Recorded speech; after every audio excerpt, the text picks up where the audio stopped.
I'm not sure if you all saw another instance of the Streisand effect this week, but J.K. Rowling had a journalist, Rivka Brown. I think she's of Novaria Media. She was forced to tweet out, on this day, I called J.K. Rowling a Holocaust denier. That is inaccurate, offensive, and I apologize. So she's basically like, she's crying free speech, daring, Scotland to arrest her over their hate crime law when she's the one who's using her wealth and power to shut down other people's speech. But that was the most colossal backfire I've ever seen, because like that whole day, once that tweet was put out, yeah, the whole week, right? J.K. Rowling is a Holocaust was trending. I was wondering why I kept seeing that. I'm like, I guess she denied the. I honestly thought, I guess she denied the Holocaust. Like I didn't know the reference point for that, so it worked. It worked on me. She denied she was a aspects Holocaust of denier. it.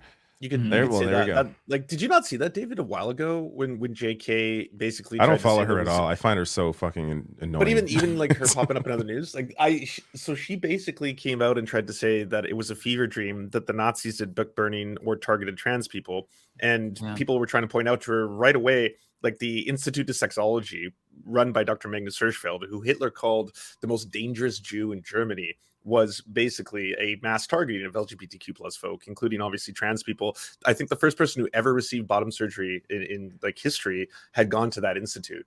And there was a trans woman who was either, because there are no records of this, either taken specifically by the Nazis and imprisoned and died in prison, or was executed that day of the book burning. So like it's a matter of historical record that the Nazis persecuted trans people, LGBTQ plus people, all that kind of stuff. And so she said it was a fever dream. She's like, what fever dream did you read about this? And then everyone was like, whoa, this is recognized in Germany as a form of Holocaust denial, right? Like, there's obviously a variety of ways to downplay or try to do apologia for Nazi war crimes. And like, there are people who try to say, well, is the official number of Jewish people actually accurate? That kind of stuff, right?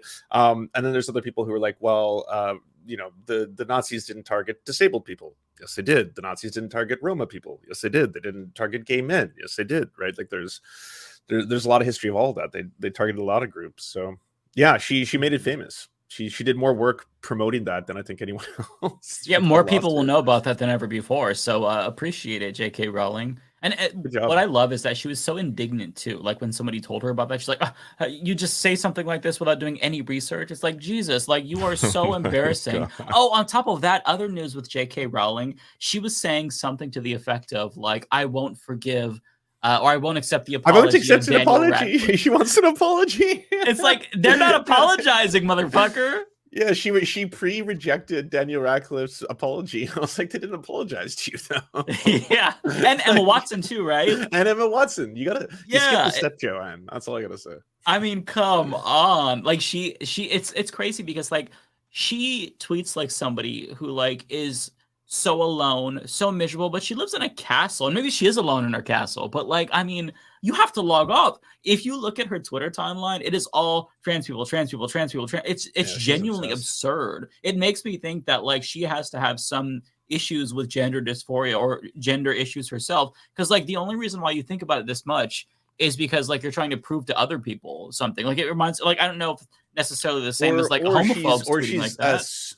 Like an extreme addict to the rage bait. That True. Could be that as well, right? Because like, there's a lot of people where they don't get any interaction outside of that world. Like there has to be something going on. Like she has her fucking castle. Like why are you? Yeah, man. If I had the money that J.K. Rowling has, you would not fucking hear or see from me for the rest of my life. She's like, she's what bored. are you doing? She's bored. That's the major factor. Get some friends. Like, what the fuck? They're bored. I mean, they have no. She could go on a She has no vacation friends? immediately anywhere. I saw some rando MAGA woman who's I don't know how much money she's got or anything, but she clearly in her photos at home looks bored throughout her day. She was complaining that she was calling it virtue signaling because people had left flowers at the mall where all those people were killed in that mall stabbing in Australia. She said it was virtue signaling. And these people are bored. That's what it comes down to. They're horrible people who are bored. And when you're a horrible person and you're bored, you do this stuff online because you're an idiot. And but don't rich people like hunt humans for sport? Like not go on Twitter? Like isn't that the thing? I mean, like she should be eating caviar and like Yeah, there's trying so many on things fucking new coats and shit. To be hunched Like, over these on people Twitter when are you're bored is the demented. worst way to use your time. Right. These people are demented. Us plebs can There's do something that. wrong. Yeah. There's something wrong with these people, that their life is spent obsessing over how others live, obsessing over the fact that others show understanding and empathy to other human beings.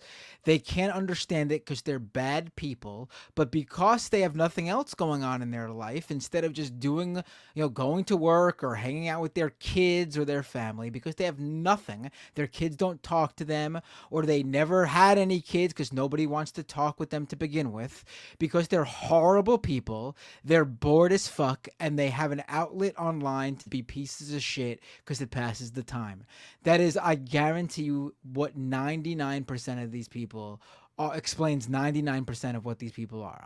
There's just. But I mean, you nothing could else. be hateful and have a hobby. Like and an island filled with everything. The frequency that she is tweeting about trans people, like I don't know that there's been anyone in recent history that's been like as obsessed with LGBTQ plus people besides Matt Walsh. Like it's genuinely like startling to see how much she is tweeting about trans people. They live in her head rent free. Yeah, that's but true. Like there's always been terrible people like this, but usually they just shut their mouth, or there was like, oh, they got caught in an interview and their true self came out. But that's not the case anymore with J.K. Rowling, for example. She's openly anyone putting horrible. this out there. Or anyone. They all are. Same with Elon Musk. Like they're all just broadcasting it. It's either A, they're bored, or B, they are so siloed in their little circles that they think this is the normal position to have. It's probably a combination of both, to be honest. And this is what's happening. You have Elon Musk thinking that normal people talk about a woke mind virus. You have J.K. Rowling talking about trans people every single day of her life. She literally talks about trans people more than any normal, regular, everyday citizen even thinks about trans people. She thinks about trans people more than trans people think about trans people. Yeah, without question. It's so wild to me. Like that, I feel like transphobes in general, like I think they have brain damage, but hers is just so next level. Like I want somebody to like do a report on her brain and give us the details, because I mean, something is genuinely wrong with her. She's psychotic. It'd be a good case study. Yeah, absolutely. Well, it's crazy. She quote tweeted me one time, like when I randomly called her a piece of shit. Yeah, that's I did. Yeah, I had like British TERFs in my mentions for weeks. They were calling me everything from like sexist to homophobe. Because I forgot what it was. I think that she was quoting a. Well, it's because of what I responded to. She quoted a doctor who's like some quack. He supports conversion therapy for gay and trans people, and I just responded like, "You're transphobic trash. You're a piece of shit." And because he also talks about gay people, they're like, "Oh, just this." You're a homophobe. You're going after him. He actually cares. It's like, bro, suck my dick. Like I can't, like, and it's so weird because like I feel like I got brain damage from that, because every single response that I got from her followers, and you could tell, like 2 weeks later, like, oh, you were mean to J.K. Rowling. I read it in a British accent, a bad British accent in my mind. It's like, oh my god, and it was just so fun because these people, like, they don't know who I am. They've never heard of me. It's not like, this is my audience who's like telling me I'm a piece of shit. Like, it's random people who are mad because I went after mommy, and so what she does is she'll like take a screenshot, so that way if you try to delete it, if you get like harassment or something, they still know where to find you. But it's like I genuinely could not care less. Like all of these little dipshits, like even if you look at on the subject of her being bored, so every once in a while she'll post like these get-togethers that she has with other TERFs. And it's like, a couple dozen people. They look miserable. Like they all look like they hate their lives and that they're bored out of their minds at these events. Because it's like, what do you do at these events? It's like, oh, trans people are pretty bad. Yeah, trans people are actually doing a British accent. yeah, don't you despise trans people? Oh, they're terrible. Oh my god, just horrible. It's like, what do you like? You have to get a hobby. What are you More We doing? just meet up to hate on people for who they are. It's incredible. Yeah, like get it together. It's like a circle jerk of hate, and you're all bored out of your fucking minds. I don't know. Can you give us play video can you give us games. the British accent again, Mike? It's Can so you do it bad. again? It's such. Just do it. I thought it was pretty good. It turns, if I speak it long enough, it becomes Australian. But it's trans people. They're quite. I can't quite do bad. Australian, so that's it. I like how soft spoken it is. It's